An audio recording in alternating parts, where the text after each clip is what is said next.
Hello, ഇന്നത്തെ നമ്മുടെ recipe വളരെ ഈസി ആയിട്ട് തയ്യാറാക്കാൻ പറ്റുന്ന ഒരു ബ്രെഡ് സീഡ്സ് ആണ്. കാരമൽ ബ്രെഡ് പോപ്കോൺ ആണ് തയ്യാറാക്കുന്നത്. ഒരു 5 മിനിറ്റ് കൊണ്ട് വളരെ ഈസി ആയിട്ട് തയ്യാറാക്കാൻ പറ്റുന്ന ഒരു ബ്രെഡ് സ്നാക്സ് ആണ്. അപ്പോൾ വൈകുന്നേരങ്ങളിലൊക്കെ കുട്ടികൾക്ക് തയ്യാറാക്കി കൊടുക്കാൻ പറ്റുന്ന നല്ലൊരു സീഡ്സ് ആണ്. അപ്പോൾ നമുക്ക് ഇതെങ്ങനെയാണ് റെഡിയാക്കുന്നതെന്ന് നോക്കാം. അപ്പോൾ നമ്മുടെ ബ്രെഡ് പോപ്കോൺ റെഡിയാക്കാൻ വേണ്ടിയിട്ട് ഞാനിവിടെ ഒരു 5 പീസ് ബ്രെഡാണ് എടുത്തിട്ടുള്ളത്. ഇനി നമുക്കിതൊരു ചെറിയ സ്ക്വയർ ഷേപ്പായിട്ട് ഒന്ന് കട്ട് ചെയ്തെടുക്കണം. അപ്പോൾ ഇതേപോലെ സ്ക്വയറാക്കി കട്ട് ചെയ്തെടുക്കണം. ചെറിയ ചെറിയ പീസാക്കിയാൽ മതി. പിന്നെ സൈഡൊന്നും കട്ട് ചെയ്ത് കളയേണ്ട ആവശ്യമില്ല. ചെറിയ പീസാകുമ്പോഴായിരിക്കും കുറച്ചുകൂടി കാണാനും ഭംഗി, കുട്ടികൾക്ക് കഴിക്കാനും കുറച്ചുകൂടി നല്ലത് അതായിരിക്കും. ഇനി നമുക്കിത് റെഡിയാക്കി എടുക്കാം. ഇനി നമുക്ക് ബ്രെഡൊന്ന് റോസ്റ്റ് ചെയ്തെടുക്കണം. അപ്പോൾ അതിന് വേണ്ടിയിട്ട് ഒരു പാൻ വെച്ച് കൊടുത്തിട്ടുണ്ട്. അതിലേക്ക് നമുക്ക് കട്ട് ചെയ്ത് വെച്ചിരിക്കുന്ന ബ്രെഡ് പീസ് ഇട്ട് കൊടുക്കാം. എന്നിട്ട് ലോ ഫ്ലെയിമിൽ നന്നായിട്ടൊന്ന് റോസ്റ്റ് ചെയ്തെടുക്കണം. തീ കൂട്ടി വയ്ക്കരുത്, ലോ ഫ്ലെയിമിൽ വേണം ചെയ്യാനുള്ളത്, അല്ലെങ്കിൽ പെട്ടെന്ന് തന്നെ ബ്രെഡ് കരിഞ്ഞു പോകും. നന്നായിട്ടൊന്ന് നല്ല ക്രിസ്പി ആവുന്നവരെ നല്ലതുപോലെ ഒന്ന് റോസ്റ്റ് ചെയ്തെടുത്താൽ മതി.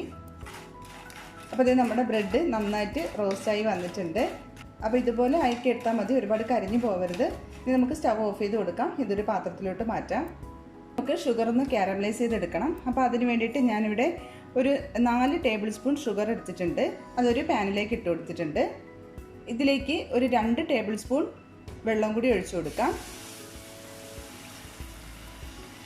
ഇനി ഇത് നമുക്ക് നന്നായിട്ടൊന്ന് കാരമലൈസ് ചെയ്തെടുക്കണം.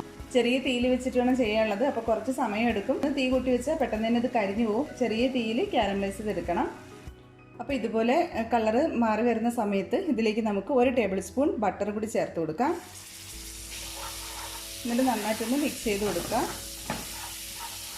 ബട്ടറും കൂടി ഇട്ട് കൊടുത്തതിന് ശേഷം നമുക്ക് റോസ്റ്റ് ചെയ്ത് വെച്ചിരിക്കുന്ന ബ്രെഡ് ഇതിലേക്ക് ഇട്ട് കൊടുക്കാം. ബ്രെഡ് ചേർത്ത ഉടനെ തന്നെ നന്നായിട്ടൊന്ന് മിക്സ് ചെയ്ത് കൊടുക്കണം.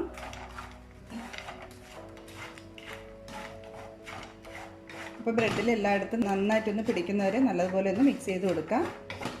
നന്നായിട്ട് മിക്സ് ചെയ്തതിന് ശേഷം ഇനി നമുക്ക് സ്റ്റവ് ഓഫ് ചെയ്ത് കൊടുക്കാം. എന്നിട്ട് ഇതൊരു പാത്രത്തിലേക്ക് മാറ്റാം. അപ്പോൾ നമ്മൾ പാത്രത്തിലേക്ക് ഇട്ട് കൊടുത്തതിന് ശേഷം ഇത് നന്നായിട്ടൊന്ന് നിരത്തി വെച്ച് കൊടുക്കണം. ഓരോ ബ്രെഡ് പീസും നിരത്തി വെച്ച് കൊടുക്കുക. ചൂട് മാറിയതിന് ശേഷം കുറച്ചുകൂടി നല്ല ക്രിസ്പി ആയിട്ട് വരും. അപ്പോൾ വളരെ ഈസി ആയിട്ട് തയ്യാറാക്കാൻ പറ്റുന്ന ബ്രെഡ് സീഡ്സ് ആണ്. അപ്പോൾ എല്ലാവരും ട്രൈ ചെയ്ത് നോക്കുക. കുട്ടികൾക്കൊക്കെ പെട്ടെന്ന് ഉണ്ടാക്കി കൊടുക്കാൻ പറ്റുന്ന ഒരു അടിപൊളി സീഡ്സ് ആണ്. കുട്ടികൾക്ക് തീർച്ചയായിട്ടും ഇഷ്ടപ്പെടും. അപ്പോൾ എല്ലാവരും ഒന്ന് ട്രൈ ചെയ്ത് നോക്കുക. ഇഷ്ടപ്പെട്ടെന്നുണ്ടെങ്കിൽ വീഡിയോ ലൈക്ക് ചെയ്യാനും ഷെയർ ചെയ്യാനൊന്നും മറക്കരുത്. അപ്പോൾ പുതിയ നല്ല റെസിപ്പി ആയിട്ട് നമുക്ക് വീണ്ടും കാണാം. താങ്ക്